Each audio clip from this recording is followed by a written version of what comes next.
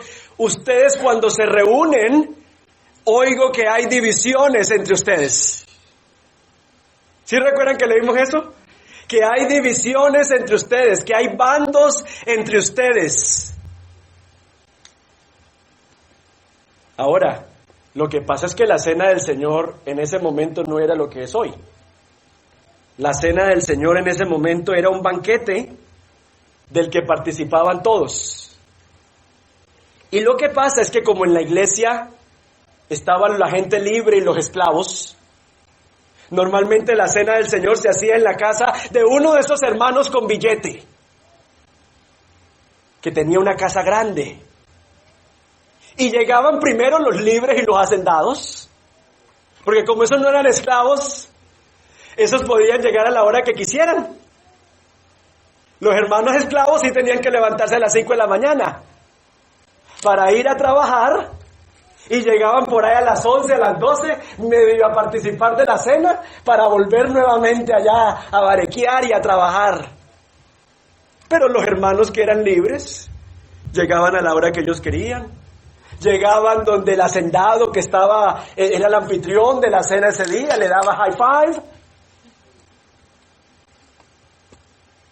Y se sentaban a tragar, sabiendo que tenían las neveras llenas en sus casas porque son hacendados. Cuando llegaba el hermano esclavo, cansado desde las 5 de la mañana, encontraba era ripio de papa en la cena del Señor. Y Pablo dice, ¿cómo es posible? Si tienen hambre, coman en sus casas, o es que no tienen casas para que coman. ¿Y cómo es posible que pueden comer y saciarse mientras el hermano tiene necesidad? A eso es que se refiere Pablo con no discernir el cuerpo de Cristo. En otras palabras, participar de la cena sin discernir el cuerpo de Cristo es hacerlo de manera egoísta. Es no asegurarnos de cómo está nuestro hermano primero. En los versículos 33 y 34, de hecho, nos invita a ser considerados con los demás. Y lamentablemente un símbolo que implica unidad entre nosotros se convirtió en algo que implica división. Generaba murmuración. Porque claro, ese hermanito que llegó, el esclavo, que llegó a las 11 de la mañana y no encontró nada, también es pecador, no crea que salió de ahí no murmurando. Véalo, por eso es que están así de gordos, porque vea cómo tragan y uno aquí como está trabajando todo el día. Entonces, mentiras se están metiendo en 3D. Se están metiendo en 3D. O sea, los unos glotones no piensan en el hermano. Y llegan los hermanos y bien, les dejan un ripio de papa. ¿Y cómo reaccionaría usted? ¿Cansada todo el día de las 5 de la mañana? No, es que hermanos, vean esto, yo no sé si han nacido de nuevo o no. ¿Cómo es posible que no nos dejaron comida? Y mire esto. Y entonces lo que era una cosa generaba murmuración en los otros. Y Pablo dice, ¿pero en qué se ha convertido la cena del Señor?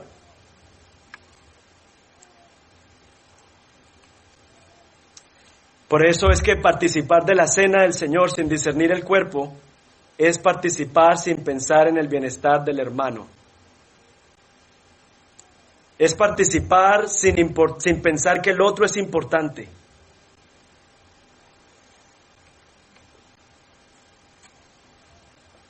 Es vivir la vida cristiana pensando que no necesito el resto del cuerpo de Cristo.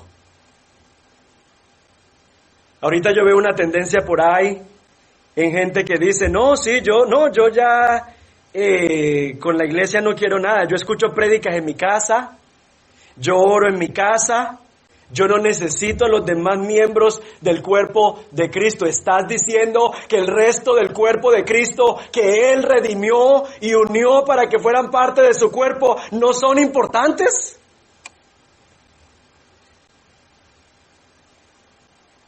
Hermano, eso significa que no estás discerniendo el cuerpo de Cristo.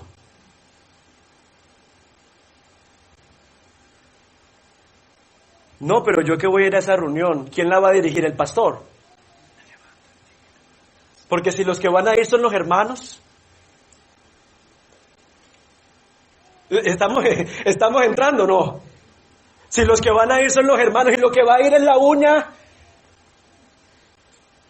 y el dedo, entonces, no, yo no me pego el viaje.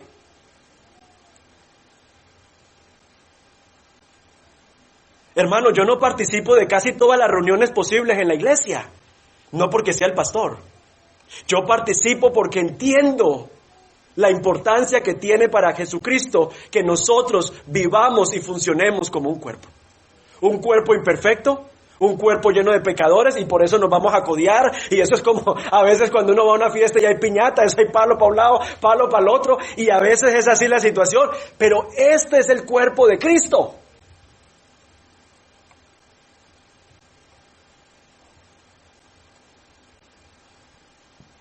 No podemos vivir la vida cristiana como si el resto del cuerpo no existiera.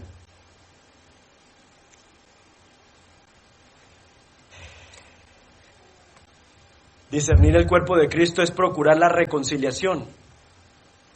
Cuando sé que hay fricciones en medio de la comunidad. Cuando no apresuramos nuestros pies para reconciliarnos con nuestro hermano.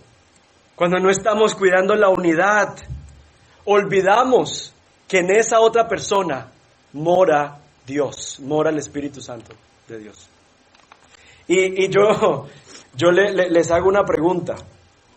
Si nosotros estuviésemos remontándonos al tiempo bíblico y usted se encuentra con María,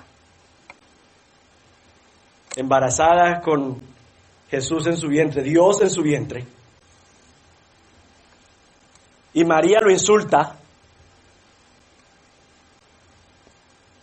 ¿usted cómo respondería sabiendo de que Dios está en su vientre?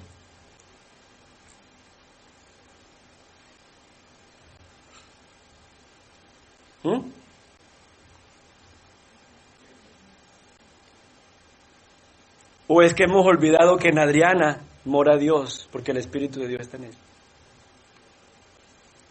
Que Mari mora Dios porque el Espíritu de Dios está en ella.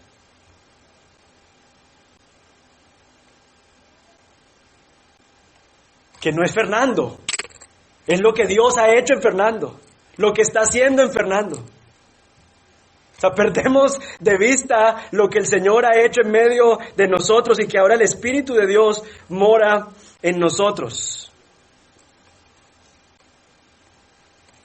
Hermano, y si nosotros no tenemos misericordia con el resto del cuerpo,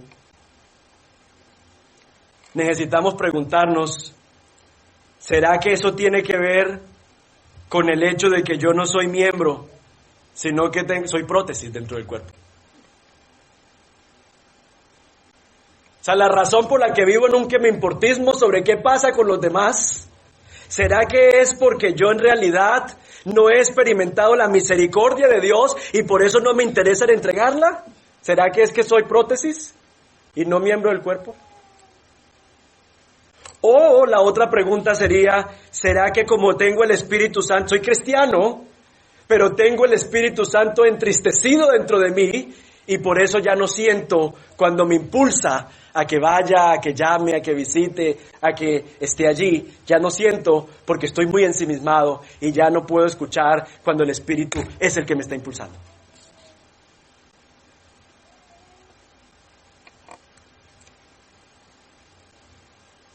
Y ya voy a terminar, pero este tema es muy delicado. El tema que estamos tocando es muy delicado porque miren lo que dice los versículos 29 y 30. Porque el que come y bebe sin discernir correctamente el cuerpo de Cristo, come y bebe juicio para sí. Por esta razón hay muchos enfermos entre vosotros y muchos han muerto.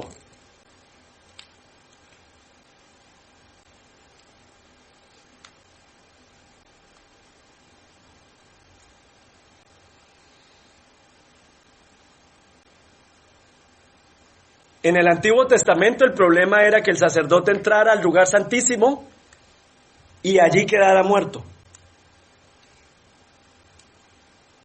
El lugar santísimo del creyente en el Nuevo Testamento, el lugar donde el creyente puede morir en el Nuevo Testamento, es en la relación con su prójimo. Ese es nuestro lugar santísimo. ¿O yo estoy leyendo mal? Por eso muchos están enfermos, por los problemas interpersonales. Por eso muchos hasta experimentan el juicio de Dios, de que Dios los manda a dormir, por la forma en la que no hemos discernido el cuerpo de Cristo, porque eso que Él buscó conseguir con su muerte es demasiado valioso para Él. En Juan 17, 21, dice Jesús que el mundo sabrá que el Padre envió al Hijo cuando vean que somos uno.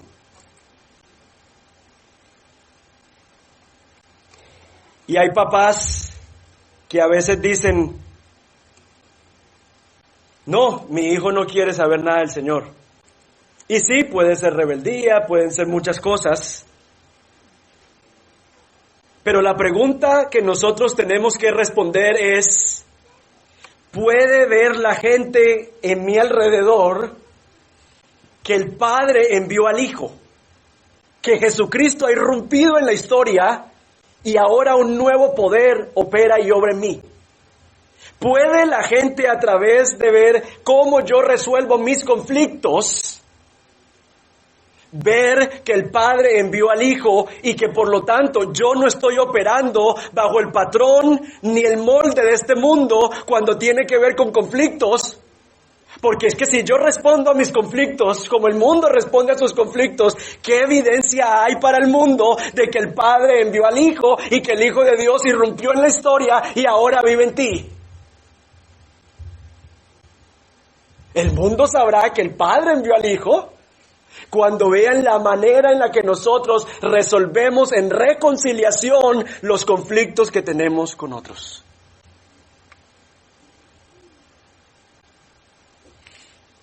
Pero no, si me ofenden, me enojo. Si peco y ofendo, no pido perdón. Manipulo para conseguir lo que quiero. Y nos enojamos con el uno, con el otro y con el que sigue y con el de aquí y con el de allá. Y la gente alrededor se está preguntando, ¿y dónde está el reino de Dios que se ha inaugurado en Jesucristo aquí?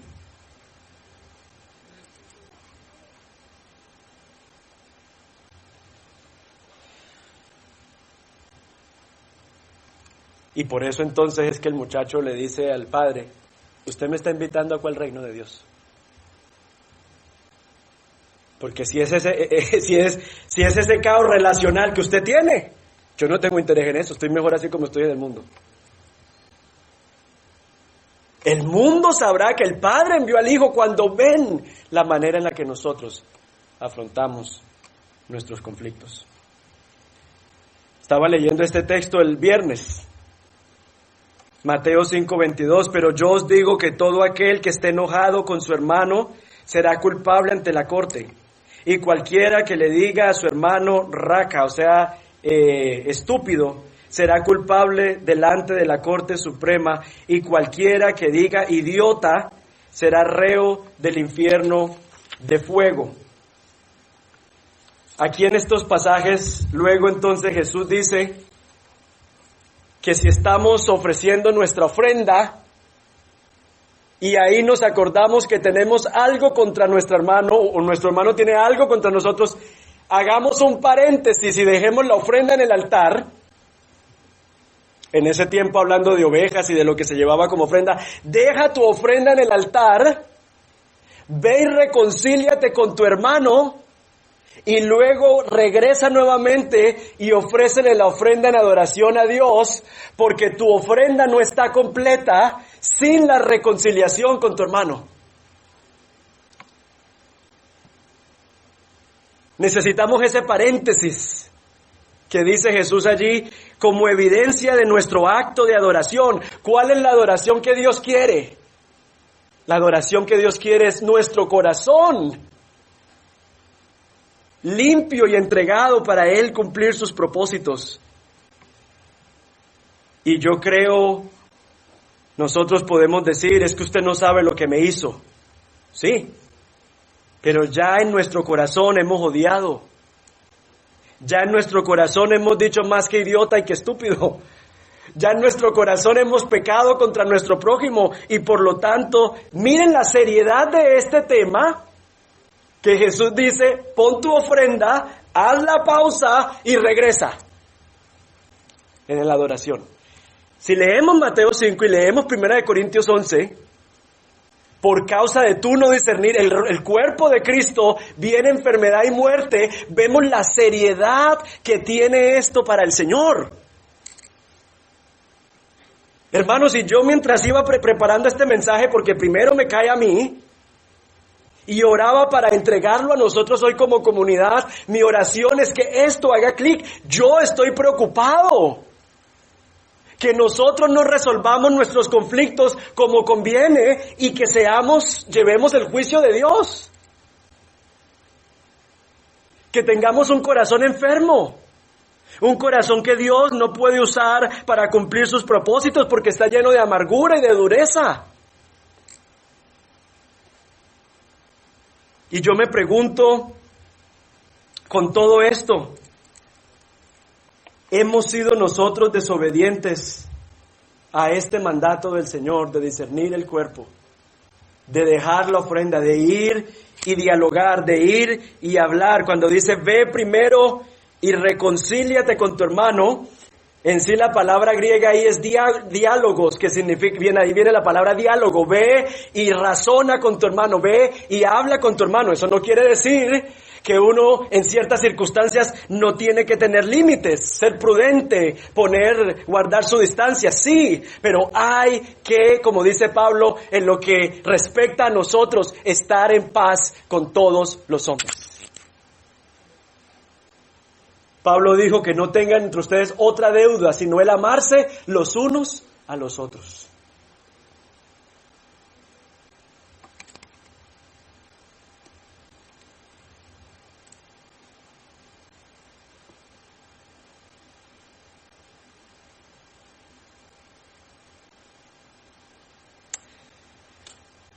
Así que, hermanos, vamos a participar de la cena.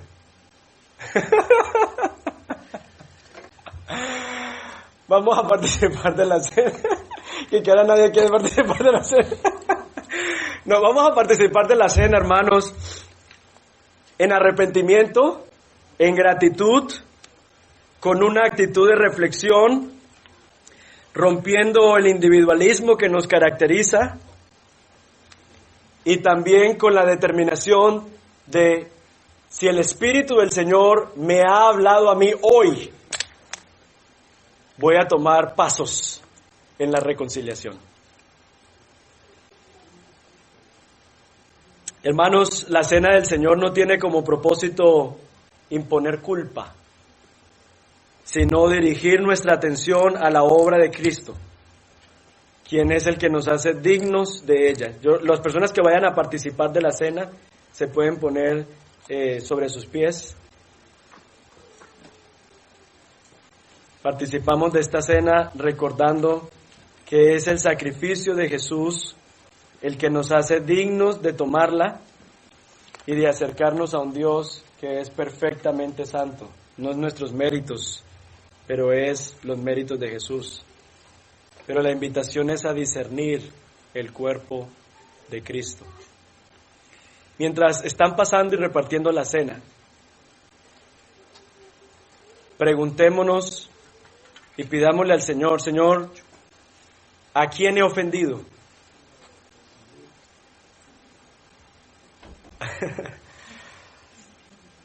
¿A quién debo llamar para pedirle perdón? ¿O qué persona dentro del cuerpo me necesita? ¿Qué persona dentro del cuerpo me necesita? Y yo he estado viviendo mi vida cristiana como si no necesito el resto del cuerpo de Cristo. Perdónanos, Señor.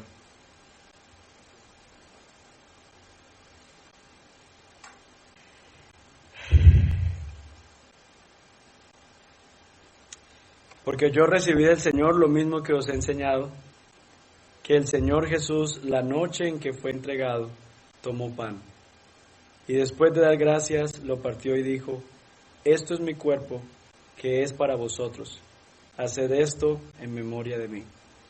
Hermanos, comamos del pan y seamos agradecidos con el Señor.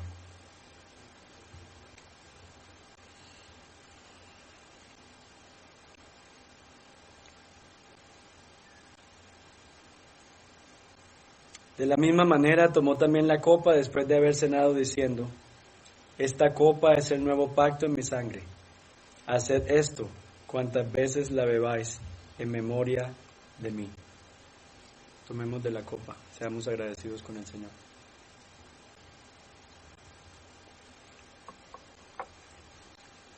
Porque todas las veces que comáis este pan y bebáis esta copa, la muerte del Señor proclamáis hasta que Él venga. Hermanos, mi oración es que el Evangelio pueda ser visible, no solamente a través de nuestras palabras, sino en la medida en que encarnamos la reconciliación que de Dios hemos recibido.